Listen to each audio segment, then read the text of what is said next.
Isang magandang umaga po sa bawat isa.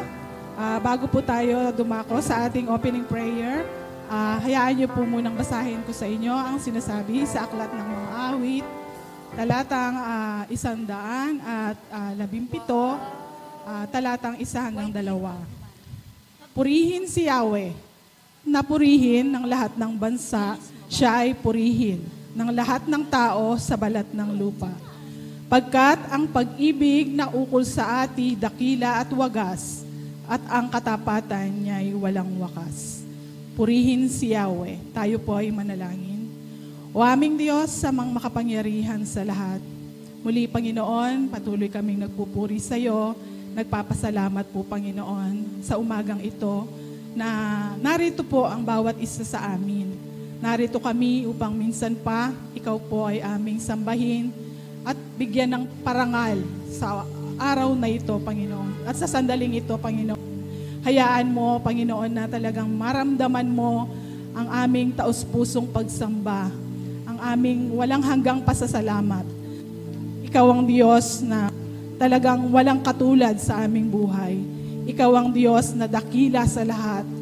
Ikaw ang Diyos na hindi nagbabago simula noon, ngayon, at alam naming hanggang sa darating ng panahon ay mananatili ka, Panginoon, sa amin. Kaya Lord, sa oras na to, ka naming sambahin sa Espiritu at sa katotohanan.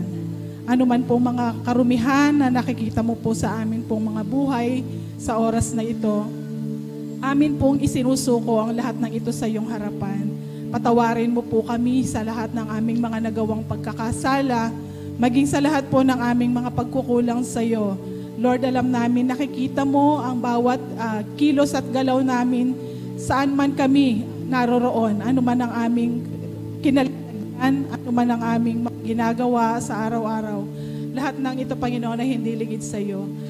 Amin pong hinihingi, Panginoon, na muli mo kaming hugasan sa pamamagitan po ng banal na dugo ng aming Panginoong Hesukristo. At marapatin mo po na sa sandaling ito, maging karapat-dapat kami sa iyong harapan. Maging ang lahat ng aming gagawing pag-aawitan at pagsamba sa iyo ay magsilbing mabangong samyo dyan sa iyong trono sa langit. Itinataas din po namin ngayon, Panginoon, ang lahat ng iyong lingkod na gagamitin, ang praise and worship team sa pangunguna sa awitin, at ang iyong tagapagsalita, Panginoon. Amin pong hinihiling ang pangunguna mo po sa bawat isa. Ikaw po nawa ang siyang patuloy, Lord, na maparangalan. Ikaw ang siyang patuloy na maitaas sa buhay po ng bawat isa sa amin. At tunay nawa na patuloy naming maranasan ang iyong banal na presensya sa oras na to, Panginoon. At hayaan mo na sa aming pag-uwi, Panginoon, anumang mga pagtuturo mo, anumang mga salita mo na mahayag sa amin, ay patuloy na mapamuhay namin ito. Salamat po ng marami sa iyo. Pinupuri ka namin, pinapasalamatan. Ito po ang aming samod-dalangin sa pangalan ni Jesus. Amen. Isang pinagpalang umaga po sa bawat isa. At para po sa mga nanay, Happy Mother's Day po sa inyo. Simulan po natin ang ating panambahan sa pagbibigay ng papuri pagsamba sa ating Panginoong Jesus.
Panginoon Jesus. Awitin po natin ang may galak.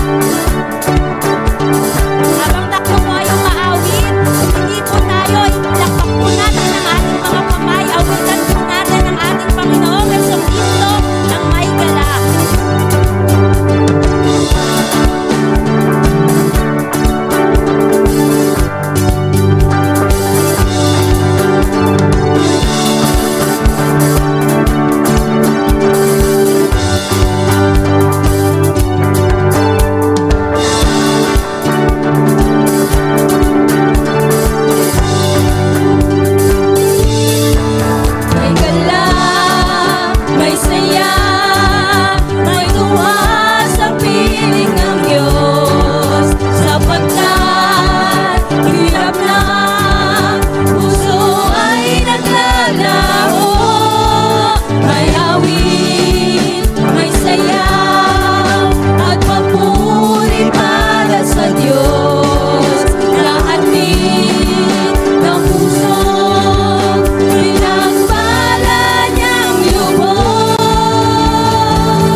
Panginoong Jesus. Awitin po natin itong awitin na ito ng may pagsamba. Idulog natin ang ating mga puso sa ating Panginoong Jesus.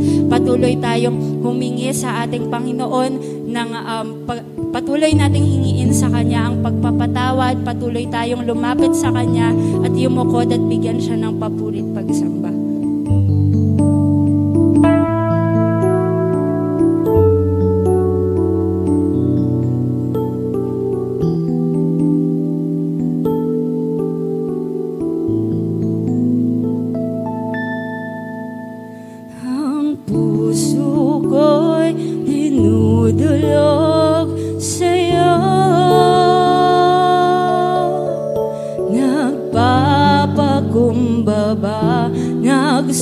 Nagsusumamo pagindapatin mo, ikaw ay mamasdan, makaniikat, sa'yo ay pumisan. Ang puso ko'y dinudulog sa'yo,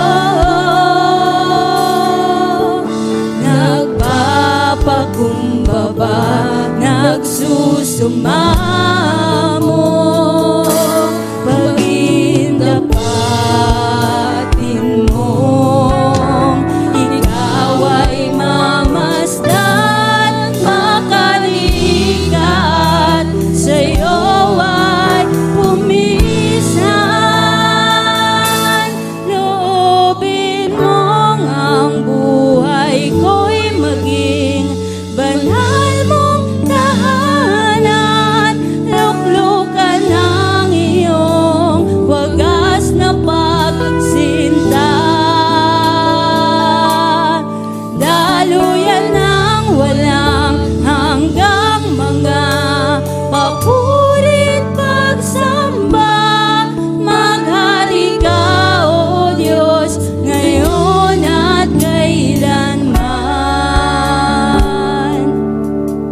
buhay ko'y nanginginaw, O Diyos. Higit pa sa kalangitan ng iyong kalwalhatian, kadakilan mo'y di mapapatayan. Napupurihan ka sa upurihan, tatas ang aking tinig, itatanghal sa buhay ko'y nangingikaw, O Diyos. Higit pa sa kalangitan ang iyong kalwalhatian, kadakilan mo'y di mapapatayan. Kadakilan mo'y di mapapatayan. Kadakilan mo'y di mapapatayan.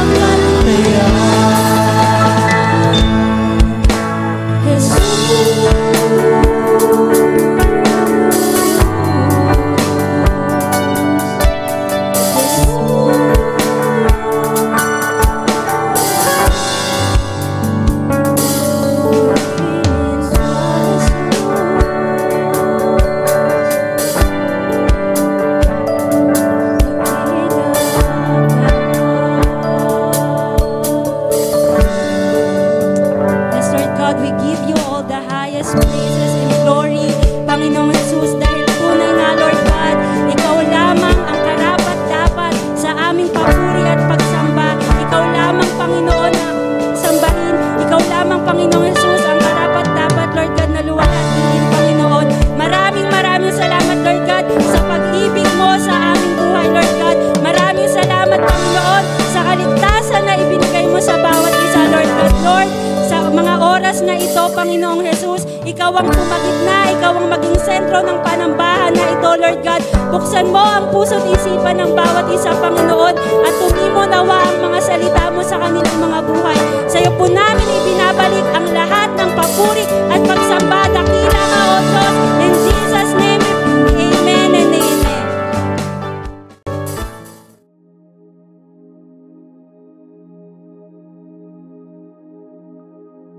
Sige po, tayo po ay dumulog sa isang panalangin ng pagpupuri at pagpapasalamat sa ating Panginoon. Aming Diyos Ama, aming Panginoong Hesus, banal na Espiritu na kumikilos sa puso at buhay po namin. Narito po ang iyong mga anak at patuloy na nagbabalik ng kanila pong pasasalamat at pagpupuri sa iyo, Panginoon, sa mga ginawa mong pagkilos sa kanilang buhay. Salamat po, Ama, aming Panginoon, sa panibagong taon na pinagkaloob mo sa iyong anak.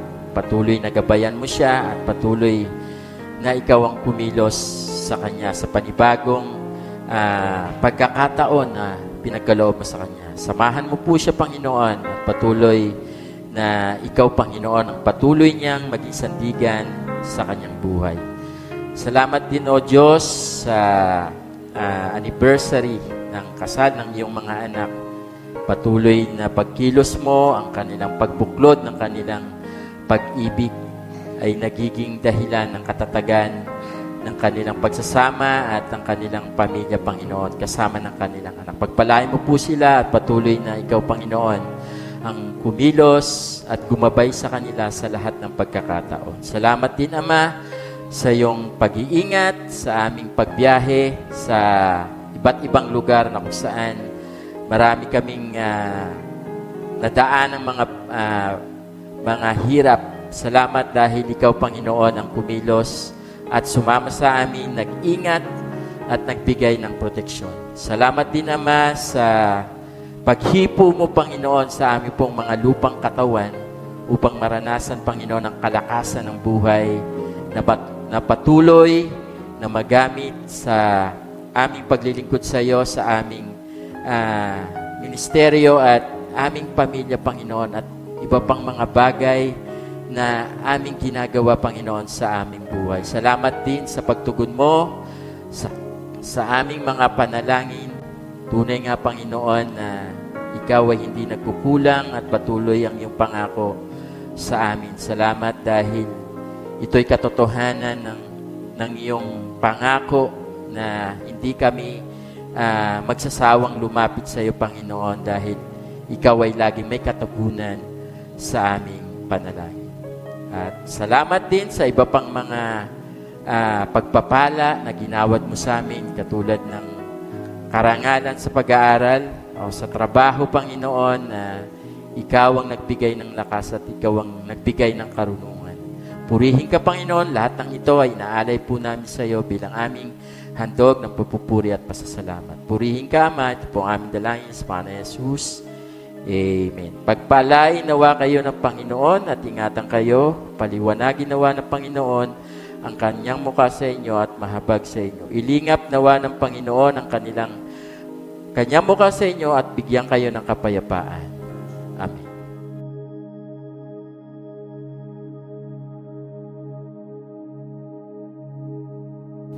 Okay, magandang umaga po sa ating lahat. At muli po ay akin pong binabati ang mga nanay na narito, mga mami, mga lola. Happy Mother's Day po sa inyong lahat. At ako po ay natutuwa. Sabi ko, last year parang ako yata yung Father's Day. Bago sa akin naman na-assign itong Mother's Day naman po. Pero salamat sa Panginoon dahil alam ko ay ito po ay isang magandang opportunity sa bawat isa sa atin, sa akin, na pag-aralan yung salita ng Panginoon na kung saan nilalarawan yung pag-ibig ng isang inasa. Ang title po ng ating pag-aaralan sa ngayon ay A Mother's Love, a Gift from God. So, lahat po tayo mag-a-agree na yung pagkakaroon ng isang ina ay talagang isang malaking regalo sa atin. Maraming bagay, no, na masasabi natin na may pagpapasalamat natin dahil nagkaroon tayo ng isang ina. Maaring yung iba ay ilan, no, ay hindi nakaranas na magkaroon ng ina, pero meron namang tumayong ina sa atin para tayo po ay gabayan. Talagang isa pong malaking blessing na magkaroon po tayo ng isang ina. Say, tatanungin natin, bakit kaya nilikha ng Diyos ang ina o nanay? Ano kaya pwede natin isagot dito? Bakit kaya nilikha ng Diyos ang nanay? No, pwede unang sabihin natin para may makasama yung tatay, yung may makatwang. No? Sinabi nga dyan doon sa Genesis chapter 2, verse 18. No? Na ang hindi mabuti sa lalaki na maging isa. O siya ay manatiling mag-isa, kailangan siya ay may makasama. So, ano pa kaya? No, pwede sabihin ng mga anak para merong may mag-alaga sa amin. May maggabay sa amin. No, tama po 'yon. So, yung dalawang sagot na 'yon ay may kinalaman sa relationship sa mga anak at sa tatay.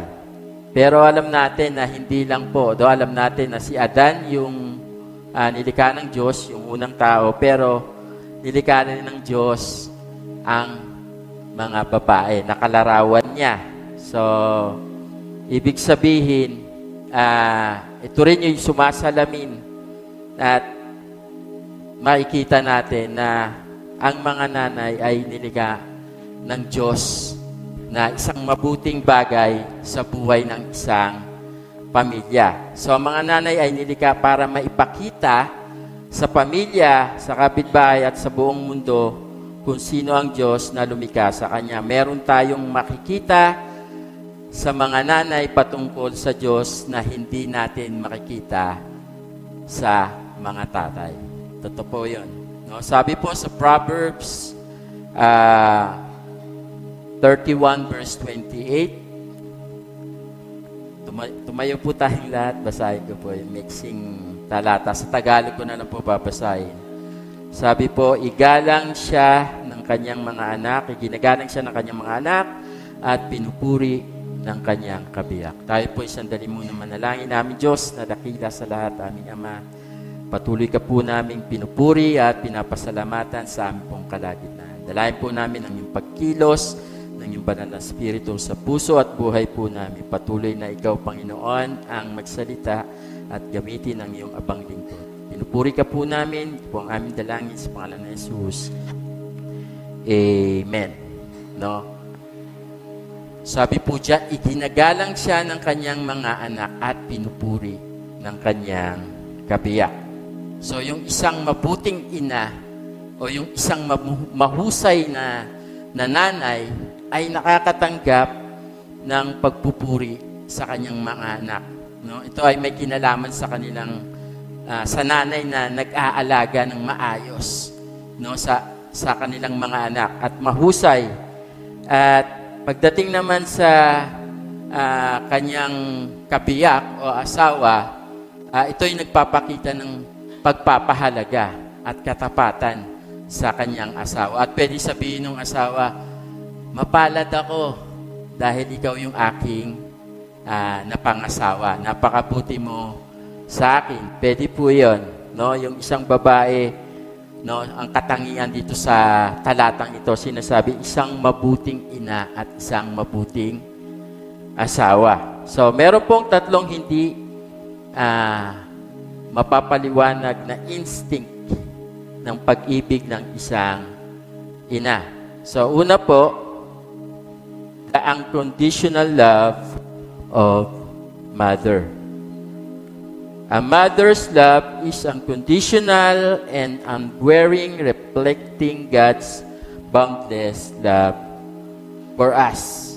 So, alam natin yung unconditional love ng ating Panginoon na pinaranas niya sa bawat isa sa atin at sa mga nauna pang kanyang mga anak. Na kung saan yung bansang Israel, wala na siyang patutunguhan, puro paghihirap na lang, dumating ang Panginoong Hesus at ibinigay yung kanyang buhay sa mga taong hindi naman karapat-dapat, sa mga taong hindi naman sabihin natin hinahanap ang ating Panginoon. No? Katulad ng isang ina, yung kanyang pag-ibig ay walang pasubali at hindi matitinag.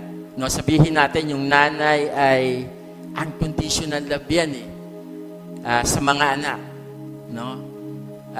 Kahit anong gawing kasalanan, talagang gumagawa ng paraan yung nanay na matulungan yung anak, no? Napatawarin yung anak sa kabila ng mga pagkakamali nila at ipadama yung pag-ibig niya na nandito ako, handa kitang mahalin kahit ayaw mo na, mamahalin pa rin kita. So naalala ko nung ako ay nagkasakit, ang sabi ng nanay ko, kahit dalawa na lang kami ni Joseph, sabi niya sa mga kapatid ko. Kasi nga nagkasakit ako. Kahit sa isang lugar na lang, kami na lang daw magkasama, sabi ng mama ko. Kasi medyo nahirapan talaga ako ng mga panahon na yun. No, yung unconditional love ng mga magulang, lalo na ng ina, ay talagang nararanasan po natin. Amen po ba daw, mga kapatid? Kaya talagang gift ng Diyos sa atin ang ating mga ina.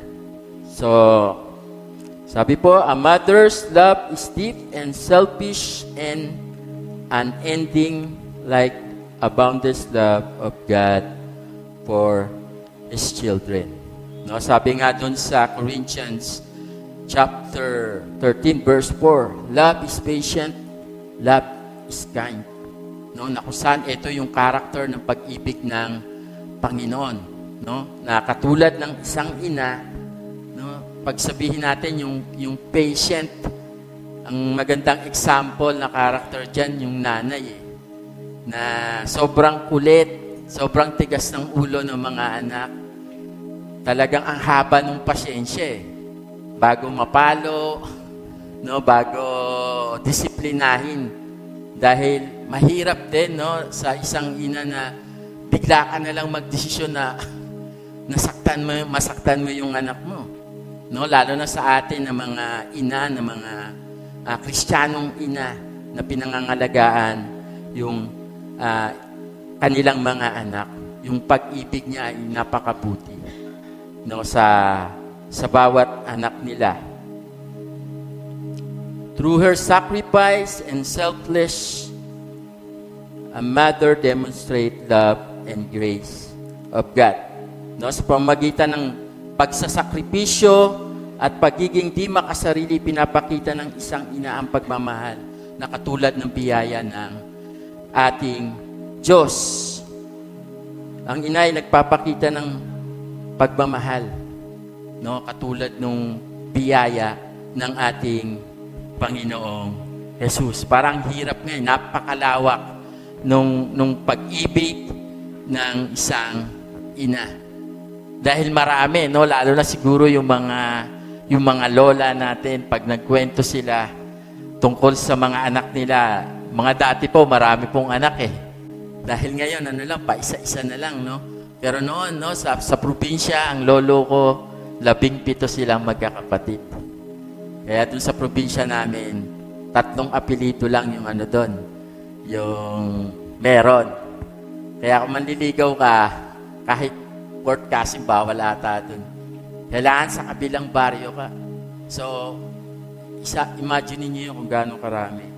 Yung ganong klase ng pamilya o ganong klase ng ang dami mong anak na iintindihin, magsasakripisyo ka sa kanila.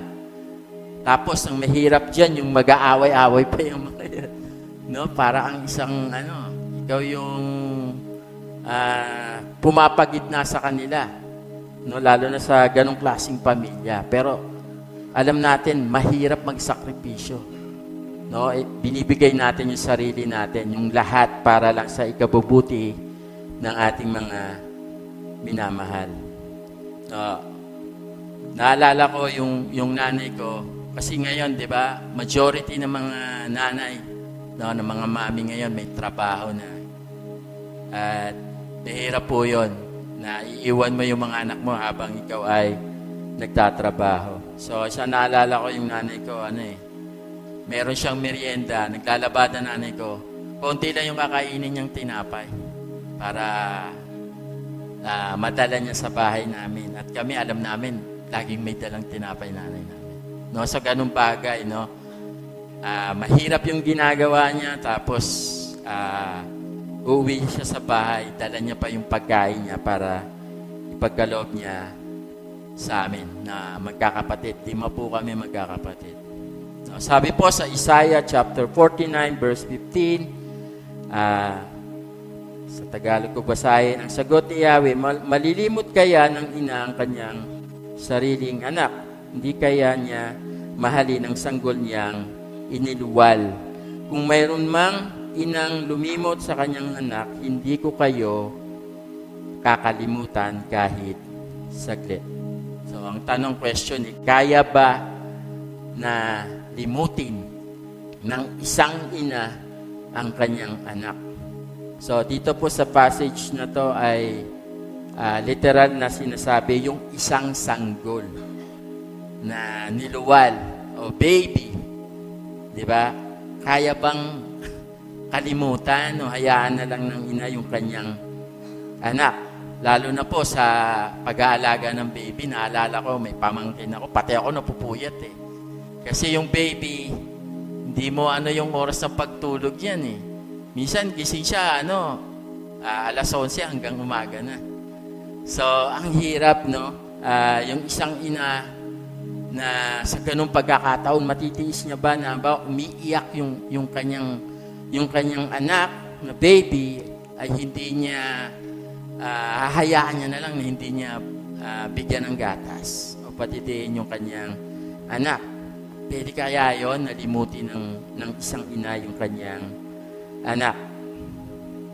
Kaya dito po may kita natin yung image na ibinigay ng Panginoon sa isang ina at hindi tatay yung ginamit. Kasi yung nanay, dito sa verse na to, talagang powerful yun eh. Pero sabihin natin, Pwede ba na makalimutan ng anak, ng nanay ang kanyang anak?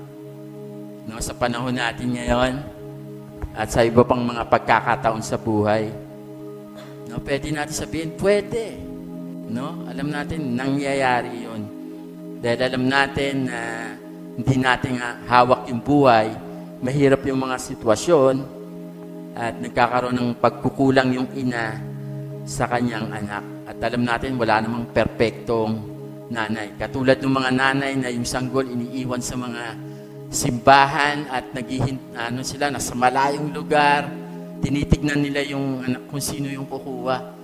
Kapag nakuha na nila, alis na nila. Iniisip nila na, hindi namin kayang buhayin tong anak namin. Hindi namin kayang bigyan ng magandang kinabukasan. Pero ang isang maganda dyan, sabi dyan, sa Isaiah, dun sa huling verse, no, sabi ng Panginoon, hindi ko kayo kakalimutan kahit saglit.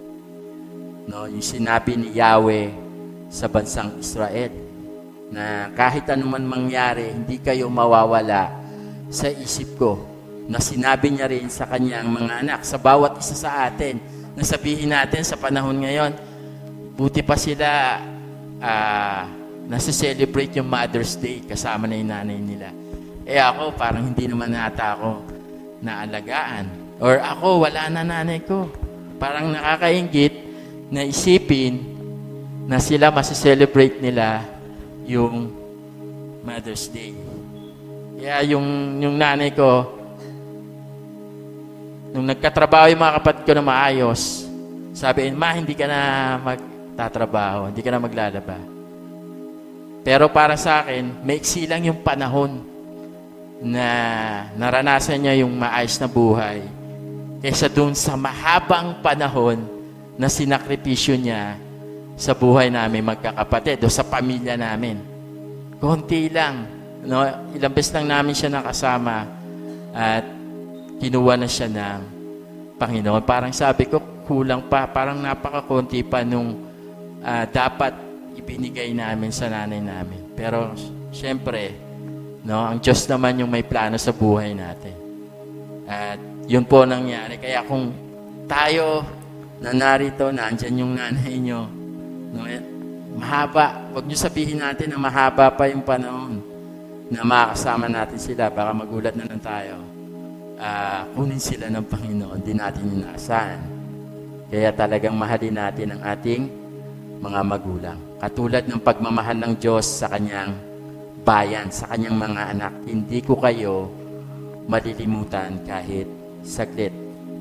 Pangalawa po, sabi po, the strength and guidance of a mother. So, ngayon merong isang palabas ng modern family. Yun nga sa panahon natin ngayon, dahil mahirap na yung buhay, hindi katulad noon, majority ng mga nanay nasa bahay lang. Ang trabaho talaga nila, mag-alaga ng anak, magluto, mag-asikaso sa kanilang asawa. Ngayon, parang mahirap na. No? Sinasabi din ng ilang mga nasa sector ng government, no, sa mga family na kailangan na magtrabaho ng mga babae. So, kaya dito, paano yun? Ito yung malaking challenge para sa mga modern na mga nanay na kailangan kong magtrabaho. Pero alam mo, ang responsibilidad mo ay isa yung i-guide mo yung anak mo. No? Lalo na especially doon sa mga anak na ay yung mga nanay na nasa abroad. No? Paano kaya yung mag-guidance nila yung kanilang anak? Na alam natin, bilang anak, sa nanay tayo talaga kumukuha ng lakas eh.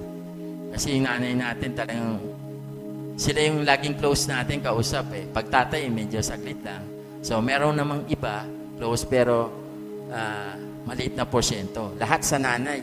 Lahat ng bagay sa nanay lumalapit. No?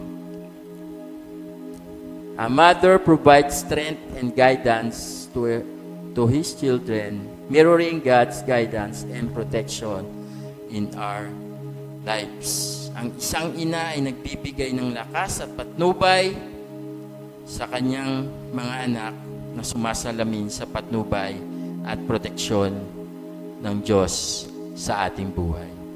So, pinagmumulan po talaga ng lakas yan. No, yung mga nanay natin. Maraming paalala na sinasabi sa atin. Yung pag-alis pa lang natin, yung cellphone mo. Yung baon mo, nakalimutan mo. No, yung patnubay ng yung strength na binibigay nila. Yung paalala, lalo na kapag kailangan natin ng support. No, pag may mga activity sa school, kailangan tayo, no, kailangan present tayo. Kasi yung mga anak, asan yung nanay ko? Ba't hindi man na pumunta yung nanay ko? No, katulad yung meron akong napanood sa graduation. No, hindi dumating yung magulang. Hindi dumating yung nanay. So, iyak yung isang estudyante na di dumating nanay niya. Dahil alam niya, pag nandoon nanay niya, no, masaya siya at nagbibigay talaga ng kalakasan yon. Guidance natin sa lahat ng bagay. Maraming pangaral po yan eh. Yung mga nanay natin, yung mga practical na guidance sa atin ng mga magulang natin. Her wisdom and nurturing care shape the character and faith of His children. Ang kanyang karunungan at pag-aalaga ay umuhubog sa pagkatao at pananampalataya ng kanyang mga anak. Yung nanay talaga yung nagsishape ng natin eh, ng pagkatao natin eh. Kaya nga pag pumupunta tayo sa ibang bahay or nakikipag-usap tayo sa ibang tao, anak ka nga ni ate, no? Ni Ate Linda. Sabihin natin si Ate Linda. O si Ate Grace, anak ka nga ni Ate Grace. No, kasi nakikita yung character katulad ng nakikita dun sa nanay niya. No, yung paghuhubog ng pagkatao natin. Tinuturo sa atin, pag nasa ibang bahay ka, dapat tahimik ka lang ha. Huwag kang maglililikot. No, tinuturuan tayo ng mga ethics ng mga nanay natin, paano tayo maikitungo sa iba-ibang mga tao. No, tayo ng mga Kristiyano, ganun din. No, tinuturuan tayo pag nandito tayo sa church, huwag ka maingay. Yung pastor, magalit sa pastor. No, minsan ginagamit pa yung pastor. No? Pero tinuturuan tayo ng magulang natin. No, sinishape tayo yung ating pananampalataya bilang mga anak ng Diyos.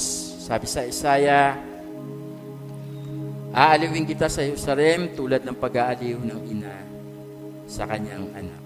Sinabi to ni Yahweh sa bansang Israel, no, sa Jerusalem. No, yung kaaliwan ng Panginoon. No, tayo kaaliwan natin yung nanay natin. Ako, lagi ako nasasabik pag uuwi ako pag galing school. No, hindi dahil sa kakain na, hindi. Gusto ko makita nanay ko. Di ba, nagmamadali ka, umuwi. No, ngayon kita mo, pag yung mga bata kumikis pa, no, mahag sa nanay niya, sabik na sabik, no, sa kanilang mga nanay. Mothers embody strength, resilience, and courage in the face of adversity, reflecting God's grace that sustained us in a difficult times. So, ang buhay ay dumadaan sa maraming mga pagsubok at mga problema. At yung ina, yung nanay natin, mahirap na wala yan. No, sa panahon na may pinagdadaanan tayo. Maaaring sabihin ng bawat isa, kung wala yung nanay ko, yung lola ko, o yung naging ina sa buhay ko, hindi ko malalampasan yung problemang to. Kasi yung mga nanay talagang sabihin natin kahit mahina sila, no, hindi nila pinapakita na sila ay mahina sa panahon ng mga problema. De, anak, kaya natin yan. No, katulad sinabi ng nanay ko, magtutulong-tulong tayo para masolusyonan natin yung problema natin. May halong drama yon. Naalala ko na sa isang, lang kasi kami, isang higaan lang magkakasama. No, dahil nga yung tatay ko talagang walang permanenteng trabaho at nagbibigay pa ng problema sa pamilya namin. Talagang yung nanay na lang na pinagkukunan namin ng lakas at nagtitiwala kami doon sa sinasabi ng nanay namin. No, katulad ng Diyos sa buhay po natin. No, sa maraming pagkakataon, maraming beses tayo nagkasala, sumuway sa Panginoon at maraming pagsubok ang nangyari sa buhay natin. At talagang siya yung ating strength, no? Sa panahon ng mga mahirap na sitwasyon. So, nung ako po ay nasa probinsya, pagbagyuan sa Bicol kasi, ano po yan, daanan ng bagyo. Lagi po mga bagyo. Yung mga inahing manok, ewan ko ba, naisip ko, bakit yung mga inahing manok lang yung naandoon pagbagyuhan, yung kanyang mga sisiw, no? Inaano niya doon sa pakpak niya, talagang gano'n. Nakaganon, no? Asan yung ano na to? Nasaan yung yung tandang? No? Wala. No? Yung nanay talaga yung naandoon para protektahan yung anak. Para hindi sila masaktan. No, katulad ng mga nanay natin. No, hindi hayaan ng nanay natin na may mangyari sa atin, masaktan tayo. Gagawa siya ng paraan para protektahan tayo sa lahat ng pagkakataon. Sabi dito sa Kawikaan chapter 31 verse 25. Basahin ko po sa Tagalog, marangal at kapita-pitaga ng kanyang kaanyuan at wala siyang pangamba sa bukas na daratal. No, medyo malalim yung word na yun. Na darating. No, yung tao na lubos na umaasa sa Panginoon, meron siyang karunungan. No, sa hinaharap, no, hindi siya natatakot. No, katulad ng isang ina na umaasa sa ating Panginoon, meron siyang lakas. So, hindi nagpapakita yon ng pagmamataas sa Diyos, kundi alam niya na ang Diyos ang nakakaalam ng mga darating na hinaharap sa kanilang buhay. Merong confidence yung mga nanay natin. No? Faithful sa Panginoon at pinapakita na lagi po siyang kalmado lang, no? Panatag sa buhay. Kahit na alam natin, marami rin silang pinagdadaanan. So, pangatlo po, the legacy of mother's faith. No? Ano pa yung legacy na laging iniiwan ng mga magulang sa mga anak? No? Ito po ay laging patungkol sa pananampalataya sa ating Panginoon. Wala na akong ibang maalala, laging nanay yan. No? Kaya pag umaatin po kayo ng mga prayer meeting, talagang mga 90% or 95% yung mga nanay na andyan. No? Lagi silang, yung prayer request nila patungkol sa pamilya. No? Sa kanilang anak. Kaya sila yung mga prayer warrior ng hindi lang ng church, kundi po ng kanilang mga anak, ng kanilang pamilya. Laging nagpipray yung nanay na ang anak ko, ingatan siya, hindi siya mapahamak, bigyan siya ng karunungan ng Panginoon. Ang makatuluyan niya ay lingkod ng Panginoon, tunay na Kristiyano. Yan po yung mga bagay na laging panalangin ng isang ina. At ito yung gusto ng isang ina na maiwan sa mga anak, na yung mga anak nila maging isang mananampalataya, na sila ay maging tunay na Kristiyano na lumalakad sa ating Panginoon. No, sabi sa Kawikaan chapter 22 verse 6, ituro sa bata ang daang dapat niyang lakaran, hanggang sa paglaki din niya ito malilimutan. Ito po ay isang malaking challenge, no, sa panahon natin ngayon na nagbago na yung trend ng mga pagpapalaki sa anak dahil sa mga pagbabago, no, sa technology, sa social media. Paano mo tatrain yung iyong anak na laging may hawak na cellphone, ng iPad, wala nang ginawa kundi maglaro ng ML? Paano gagawin? No? Kahit pagbalik-balik na rin natin yung bagay na yan, alam po natin, humahad lang yan, yung mga bagay na yan, sa pagiging isang mabuting anak. Ito, challenge to sa mga nasa middle mother. No? Kasi yung mga lola natin dyan, tapos na sila eh. No? Hindi nila naabutan na yung mga anak nila naglalaro ng cellphone. Ang nilalaro noon, tumbang preso eh. Tsaka agarano po. Eh ngayon, cellphone eh. Computer. So, paano kang bilang isang ina, paano mo tatrain? No, yung anak mo, paano mo siya didisiplinahin para paglaki niya, isa siyang mabuting tao, isa siyang mabuting Kristiyano. No? Ano yung gagawin natin? Pero sabi sa kawikan, no, turuan natin, no, disiplinahin natin, palakihin natin ng mabuti ang ating mga anak. Mothers provide guidance, wisdom, and strength to their children, reflecting God, nurturing presence, and protection in our lives. Ang mga ina yung nagbibigay ng patnubay sa karunungan at lakas sa kanilang mga anak at nagpapakita ng pag-aalaga at proteksyon ng Diyos sa ating buhay. Yan po yung ating ina. No, katulad ng ating Panginoong Hesus. Kung paano niya minamahal ang bawat isa sa atin na siya ay hindi tumitigil na magbigay ng guidance. No? Kaya yung salita ng Diyos, laging sinasabi ng ating Panginoon, pahalagaan natin.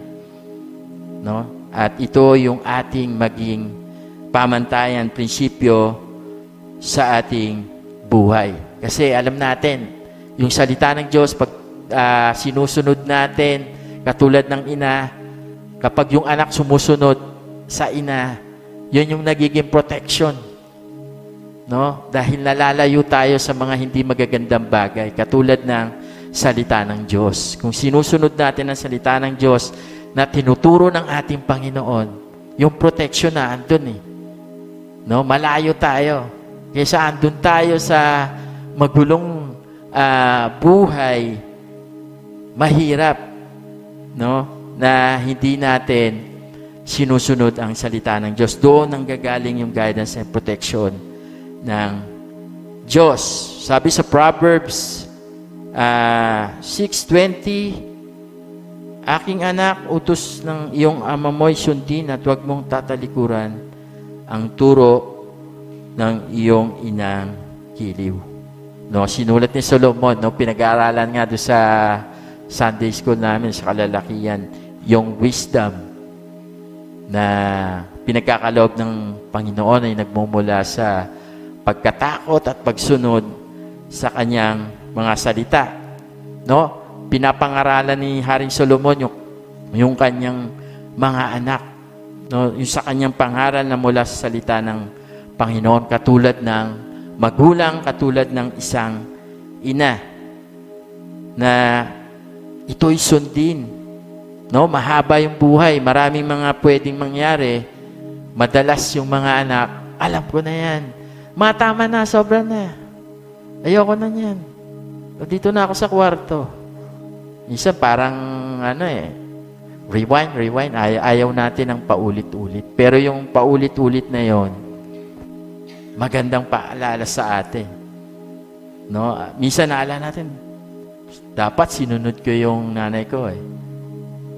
No? Sa maraming bagay, nagkamali tayo kasi hindi tayo sumunod sa magulang natin.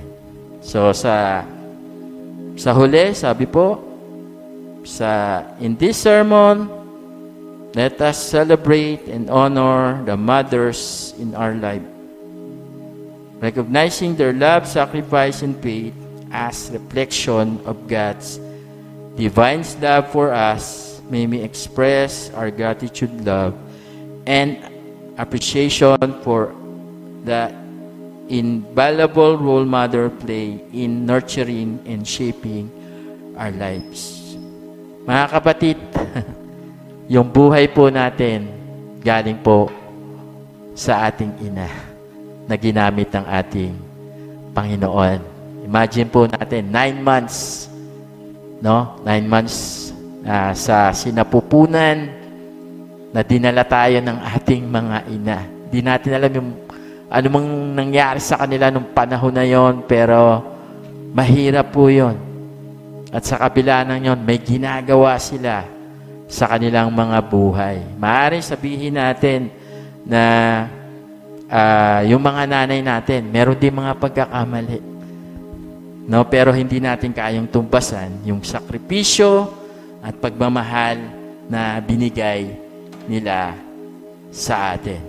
No? Baka dumating na yung panahon na sabihin natin hindi na magampanan ng nanay natin yung pag-aaruga, yung guidance, kasi dumating na sila dun sa edad na mahina na sila, no? May sakit na sila, at maaring marami na silang naranasan sa buhay at sumuko na sila. Pero dapat pa rin nating pasalamatan ang ating magulang, lalo na ang ating ina. Katulad ng ating Panginoon, ating Panginoong Hesus, ating Diyos Ama na nagmahal sa atin sa kabila ng lahat. Ano man yung ating kalagayan, tinanggap tayo at pinaranas sa atin yung kapatawaran, yung pag-ibig niya sa buhay po natin. Purihin ang Panginoon at tayong lahat ay tumayo at ako po'y magwawakas sa panalangin.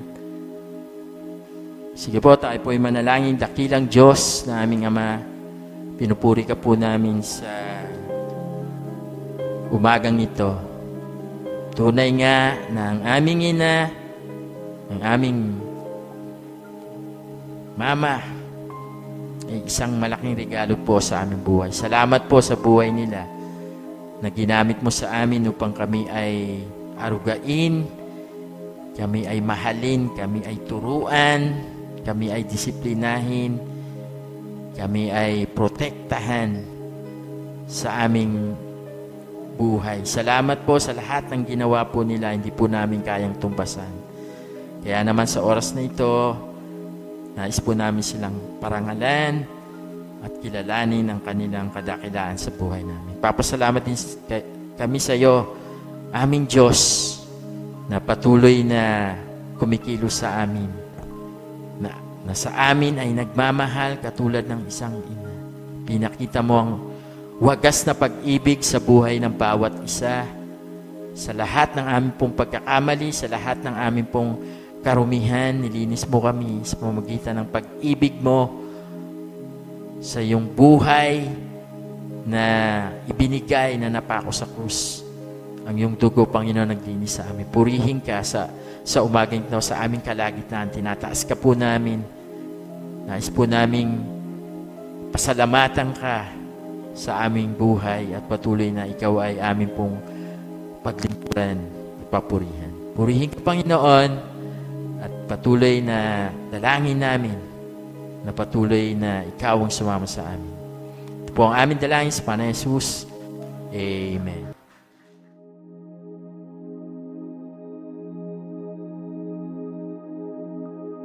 Tayo po'y magwakas sa panalangin. Dakilang Diyos na makapangyarihan sa lahat, maraming salamat po sa iyo sa umagang ito.